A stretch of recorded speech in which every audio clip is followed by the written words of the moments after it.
अस्सलाम वालेकुम viewers, welcome back to the channel. उम्मीद करती हूँ आप लोग खैरियत से होंगे। अच्छा जी, आज मैं आपको ये पर्पल ग्लैम लुक क्रिएट करके दिखाऊंगी।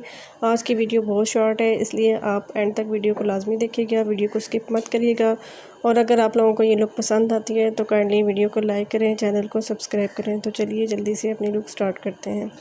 टमी की आईलेट्स को मैंने ऑलरेडी सेट कर लिया था। उसके बाद फिर मैं ये silver golden mix shimmer shade है, इसको वेट ब्रश की हेल्प से मैं ब्रो बोन एरिया पे और इनर कॉर्नर पे अप्लाई कर रही हूँ। उसके बाद फिर मैं ये लाइट पर्पल शेड ले रही हूँ एक राउंड फ्लफ़ी ब्रश पे।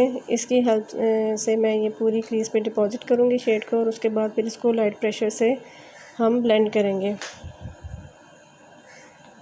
अब डार्क शेड लेना है, इसको क्रीज पे अप्लाई करना है। तो इसके लिए मैं फिर टाइट ब्रिसेस वाला एक ब्रश लूँगी। मैं अपनी पिछली वीडियो में भी ये चीज़ बता चुकी हूँ कि जब हमने कोई डार्क शेड अप्लाई करना होता है तो फिर हम थोड़ा सा टाइट ब्रिसेस वाला ब्रश यूज़ करते हैं, साइज़ में भी छोटा हो, जिसके ब्रिसेस भी टाइट हों। दोनों शेड्स को बहुत अच्छे तरीके से ब्लेंड करेंगे। ये देखें जी दोनों शेड्स बहुत अच्छे तरीके से ब्लेंड हो गए हैं, किसी भी शेड की हार्श लाइन नज़र नहीं आ रही। उसके बाद फिर मैं क्रीज में डेप्थ देने के लिए ब्लैक शेड अप्लाई कर रही हूँ। पहले हम इसको थोड़ी अमाउंट में लेंगे, थोड़ी क्वांटिटी में लेंगे, और इसको फिर हम डैबिंग मोशन के साथ अप्लाई करेंगे।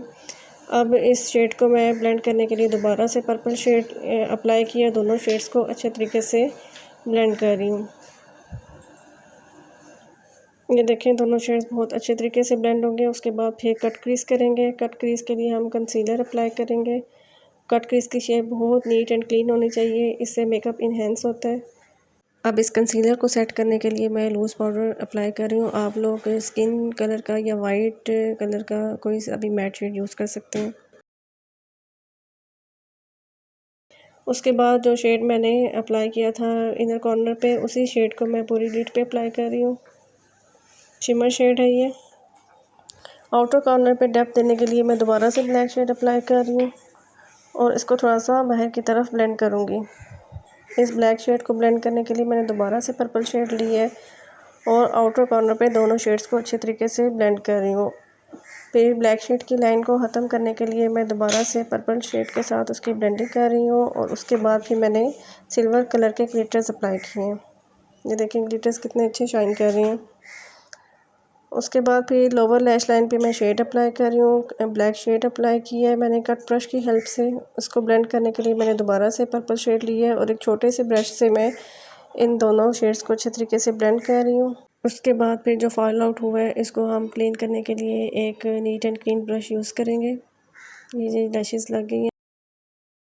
उम्मीद करती हूँ आप लोगों को ये लुक पसंद आई होगी। काइंडली वीडियो को लाइक करें, चैनल को सब्सक्राइब करें। बहुत जल्द एक नई लुक के साथ हाजिर होंगी। अपना ख्याल रखिएगा, दुआ में याद रखिएगा। अल्लाह हाफिज़।